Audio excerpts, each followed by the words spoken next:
छठवें अध्याय में आत्म संयम योग का वर्णन है।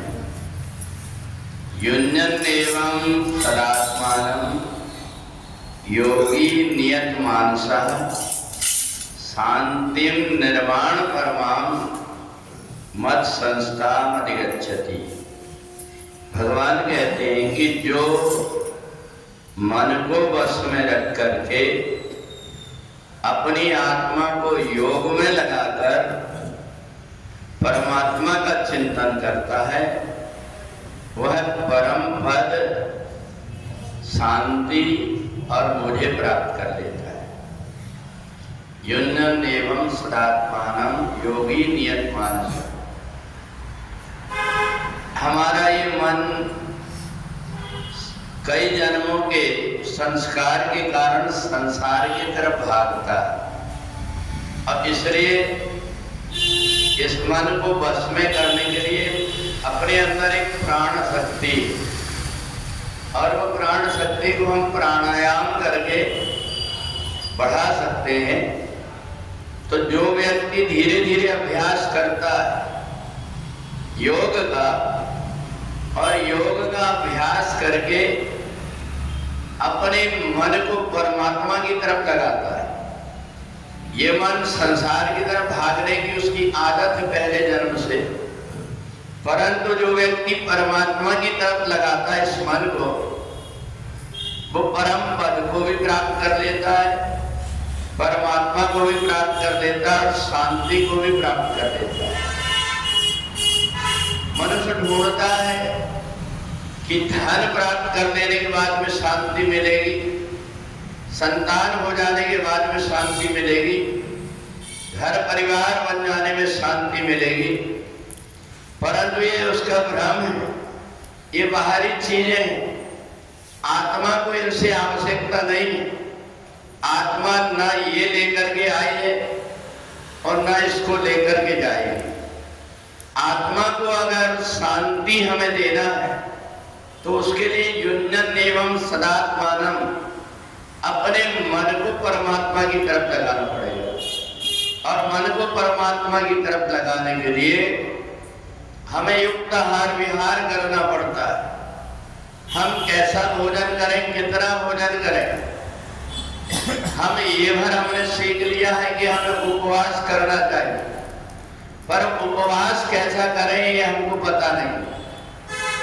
तो इसलिए उपवास का मतलब ये नहीं है कि दिन भर खाते ही रहो। उपवास का मतलब ये है कि हम आज का दिन ज्यादा से ज्यादा परमात्मा का चिंतन करेंगे और ऐसा भोजन करेंगे जिससे हमको आलसी ना आए। ऐसा मान करके युक्त आहार विहार से, युक्त स्वप्नानुबोध से कोशिश ये करें कि जिस समय भगवान सो रहते हैं उस समय दिन में हम ना सोएं।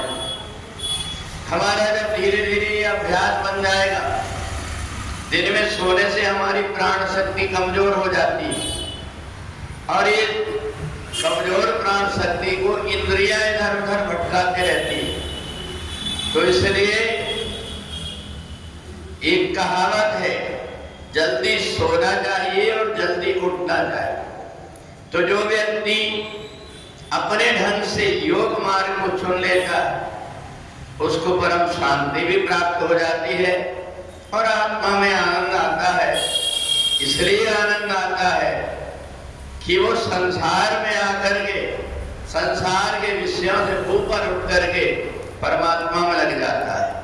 और इसलिए परमात्मा को प्राप्त करने के लिए, शांति को प्राप्त करने के लिए अगर कोई रास्ता है तो वो रास्ता है योग का रास्ता, जिसमें हमारी चलने वाली श्वास को जो जल्दी जल्दी चल रही है, हमारे अंदर तक के प्राण शक्ति को जगा नहीं पाती है, इसलिए हमारी श्वास नाभि तक चले। इसलिए धीरे धीरे कमर सीधी करके बैठ करके, और जब हम लंबी श्वास अंदर लेने का और लंबी सांस छोड़ने का अभ्यास बनाते हैं तो हमारी प्राण शक्ति जागृत हो जाती है। हमारी सुषुम्ना नाड़ी जो दोनों दाहिने और बाएं स्वर के बीच में ये ऐसी बंद होकर के पड़ी रहती है कि जिसके अंदर से होकर के हमारी ये प्राण शक्ति गुजरती है वो एकदम से बंद पड़ी रहती है। इसलिए हमारा पूरा जीवन वैसे ही व्यतीत हो जाता है और जिसकी वो सुषुम्ना नाड़ी जागृत हो जाती है, जिसके प्राण अपने मार्ग से चलने लगते हैं, उसकी इंद्रियां और मन भी धीरे धीरे करके बस में होने लगते हैं। इंद्रियां धीरे धीरे परमात्मा की तरफ जाने लगती है। इसलिए 6वां अध्याय आत्म संयम योग का बताया है कि हम धीरे धीरे अभ्यास करें और धीरे धीरे अभ्यास करने से ये सब कुछ संभव हो जाता है। हमारी जो श्वास चल रही है ये केवल गले तक या हृदय तक के प्राणवायु को पहुंचा पाती है। इसलिए लंबी श्वास लेने को प्राण का आयाम बोलते हैं। प्राण जब अंदर हमने श्वास ली और थोड़ी देर रुक करके रही तो अंदर तक जहां नहीं पहुंच पाती वहां तक पहुंच जाती है और हमारी प्राण शक्ति बढ़ने से हमारा ये मन अंदर से प्रसन्न होने लगता है और सांसारिक वासना छूट करके हमें परम आनंद की अनुभूति होने लगती है। बोले वृंदावन बिहारी लाल की